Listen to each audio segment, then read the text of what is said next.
Hi, analysis of Nick here. For this video, I'm just talking about games that are more challenging. And this is not just PS3, it's PS4, PS5. And we have more PS4 here to the side. So, games that are challenging. And this is going to be kind of like an update. Like I talked about hard games before, but this kind of, like update. Like, share, subscribe. I share the video, all over. Check out my recent videos. Yeah. So, again, more challenging games. One here is Ghostrunner. It's probably the hardest game I've ever played. Because Ghostrunner, you die after one shot, you're dead. So, you're basically like this cyborg kind of ninja.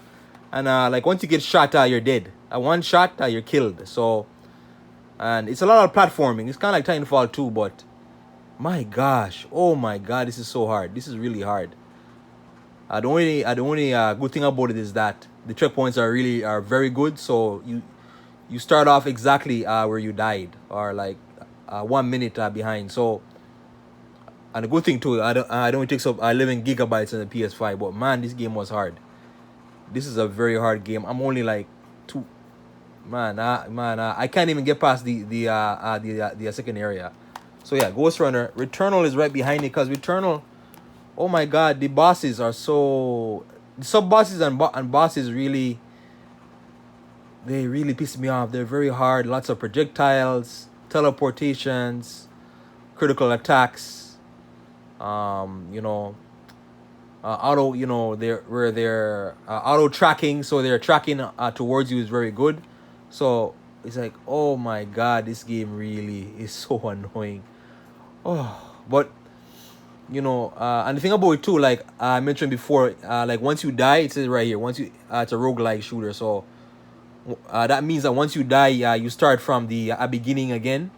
So the beginning landing zone, you start from there. But depending on where you are, like in the game, there's going to be certain shortcuts and checkpoints. So you don't start, you're not starting like from scratch, but you always start from the same place if you die. So yeah, and that's the thing. It really takes me out like of the flow of the game. But and the bosses, like you really have to learn the bosses. Like you have to fight them like more than 3 to 4 times to really understand their phases and attacks and the moves. And the sub bosses will kill you too, just as much as the mini bosses. I try to avoid the mini bosses because some of them are not mandatory at the fight. So some of them you can get past, but some others though, like you have to fight. So the mini bosses, man, they're annoying. But yeah, I return. That's another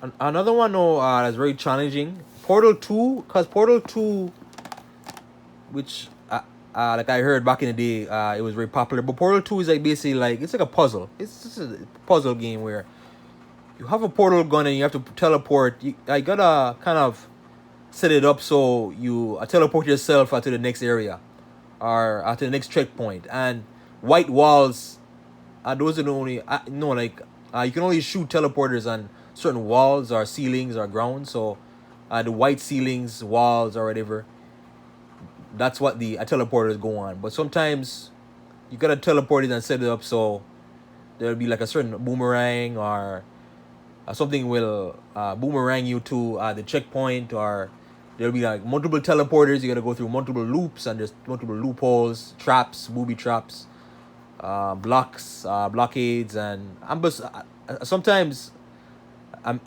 sometimes like I'm just sitting down thinking like, nah, this is like a maze. How am I gonna get through this maze? I seriously do not know how am I gonna get through, this maze. And sometimes the dialogue is pretty good for the game, but man, this is really challenging. Portal 2 is really, really, really challenging. I only got to area 8, and yeah, I still have lots to do in this game. But yeah, a puzzle-oriented game.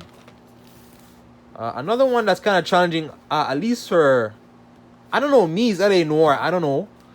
I am not good at LA Noire for some reason, but I enjoy it. I love the voice acting, the sceneries and beautiful graphics for its time. LA Noire is that the main thing is that you're looking for evidence and you're trying to tell. It's like you're like a detective slash a police officer. You're trying to go around, solve murders and all that, and you have to look at the evidence. There's multiple evidence, and you got to make sure the evidence matches up with whoever you're, interrogating. And sometimes it's not clear. It's not clear, but you have to really pay attention to the evidence. And I can always review the evidence, but for some reason I don't know. I suck. I suck at Alien War. I'm not good at it, but yeah, I'm like 6 hours into it.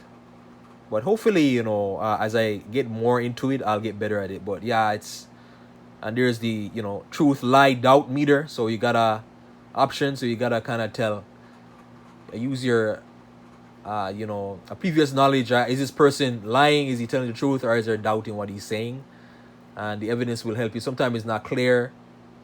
Sometimes you just have to go along with the flow of it. And yeah, but Alien Noire, I struggle, and attention to detail, and sometimes another thing too is there'll be certain areas where you have to go and check the evidence. There's evidence in a certain area, and sometimes like you won't find that evidence there and then. Where it's like open a book, and this is 1940s. You gotta open the book, look through the book. You gotta find this clue was in this book, which leads to this next location, or the victim knew this person or whatever. Is he linked? So you gotta really read everything and look behind every photograph frame and all that. So yeah, Alien Noire. Another one is Crash 4. Highly challenging game. And remember, guys, this is not just PS5, PS4, and PS3 and PS3. Crash 4, man. No, easier than the first three. Than Crash 1. Much easier. It is easier because you have more to work with. You have more perks, abilities, right? And depending on the area you're on, there's a special ability. But man, I struggle. Like I got to a point where I put the game down, and I have to really wonder how the hell do I get through this? It's platforming, right? So this one came out 2 years ago, but it feels very new and very polished. But man, just the timing of your jump, where you're gonna land on the platforms, and obviously the same logic as the previous games, where if you get hit once, you're dead basically, unless you have armor. So, but yeah, the platforming is really challenging, and because you have time freeze abilities. Sometimes in the game you'll have super spin ability, but with that it actually makes it harder sometimes to time the jump, because the platforms are relative to the difficulty. Sometimes it's going to be harder with the more abilities you have, so you have to really pay attention to that. And the bosses as well, the arena bosses, man, they're tricky. They're very tricky.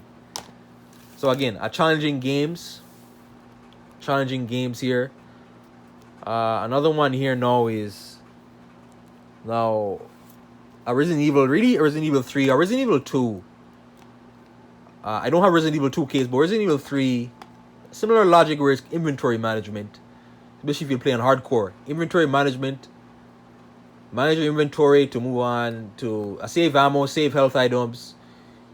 Otherwise, are you gonna die quickly? You are gonna die quickly, and the enemies are gonna smoke you. And especially Nemesis or whatever, it's like Mr. X from the previous game, but this one runs and different mechanics, and it feels more scripted in this one. But with Resident Evil 2, I know it's 3. Resident Evil 2, a lot of inventory management, a lot of focus, pay attention to details, and sometimes you have to look at clues. There'll be puzzles where you got to solve to, progress onto the next level.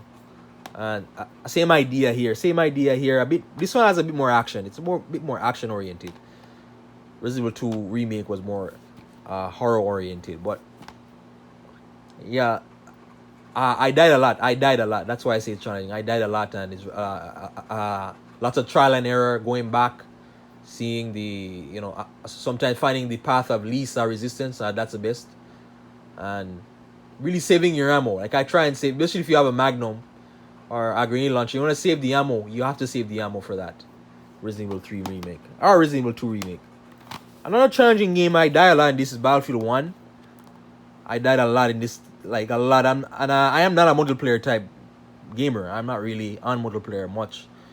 I die a lot in this game, and 1 to 2 shots, like 3 to 5 shots, you're dead basically.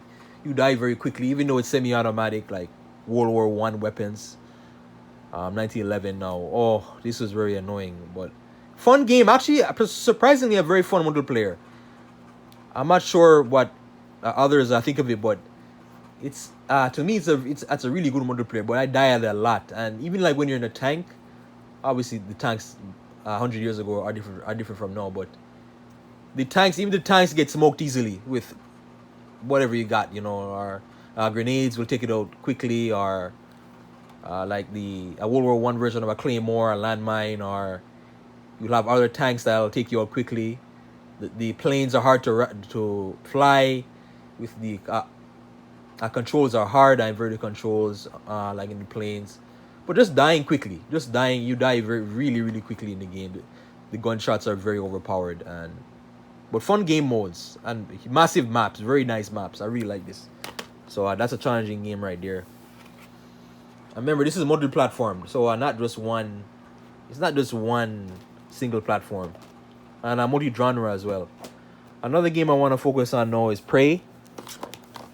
I'm gonna go through a couple more Prey. Gosh, Prey is.